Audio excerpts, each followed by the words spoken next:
بسم اللہ الرحمن الرحیم۔ السلام علیکم اسٹوڈنٹس۔ آج جو ٹاپک ہم پڑھیں گے وہ ہوگا شریف رپورٹ 1939۔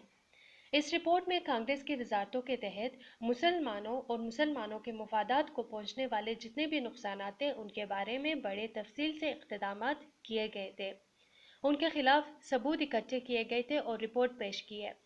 اس رپورٹ سے کانگریس کے حکمرانی کی دشمنی کا اندازہ لگایا جا سکتا تھا۔ پیر پور رپورٹ کو پڑھنے کے بعد سر ولیم بارٹن نے، جو لیبر پارٹی کے ممبر تھے، انہوں نے نیشنل ریویو میں لکھا کہ کانگریس کی اکثریتی رول ہندو سیاسی کا ایک بہت بڑا طوفان ہے۔ اس سے جو نیکسٹ ٹاپک ہے وہ ہے ہمارے پاس کمال یار جنگ رپورٹ۔ مسلم تعلیمی کانگریس نے ایک کمیٹی تشکیل دی جس کی سربراہی نواب کمال یار جنگ نے کی، اور اس رپورٹ سے یہ پتہ چلا کہ کانگریس کی تعلیمی پالیسی مسلمانوں کے بارے میں ہے، اور یہ جان سکے کہ ان کی پالیسی جو ہے ایجوکیشنل پالیسی مسلمانوں کے ساتھ کیسا ہے۔ یہ رپورٹ 1942 کو شائع ہوئی، اور اس رپورٹ میں یہ سب کچھ تھا کہ ہندوؤں کی ذہنیت اور اس کے موقف مسلمانوں کے خلاف کیا ہے۔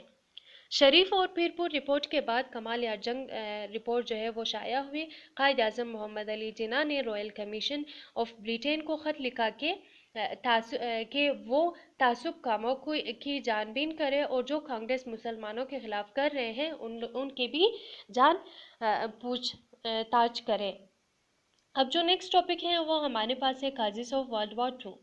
دوسری جنگ عظیم کے وجوہات: جرمنی میں ہٹلر، روس میں اسٹالن، میسولونی اٹلی میں، فرانسسکو اسپین میں، یہ سارے جو ہے وہ بہت بڑے لیڈرز تھے یورپ کے۔ انہوں نے اپنے لیے علاقہ حاصل کرنے کے لیے جنگ شروع کی۔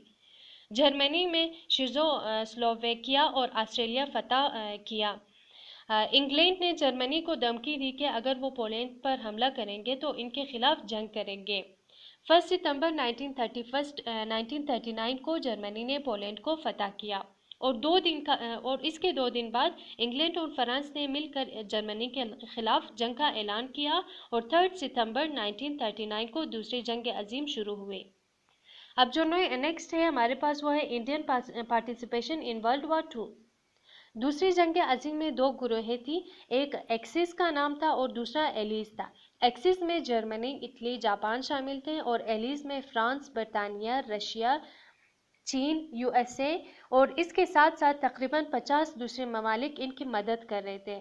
دوسری جنگ عظیم پہلی جنگ عظیم سے بہت زیادہ نقصان دہ تھی۔ 1939 میں وائسرائے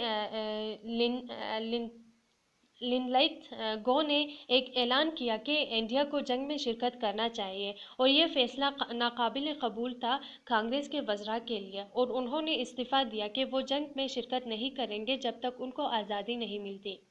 اس کے باوجود 25,000 انڈین سپاہی نے جنگ میں شرکت کی۔ برما اور انڈیا کا کچھ حصہ جاپان کے قبضے میں آئے، اور انڈین برٹش فورسز نے انہیں آگے بڑھنے سے روکا۔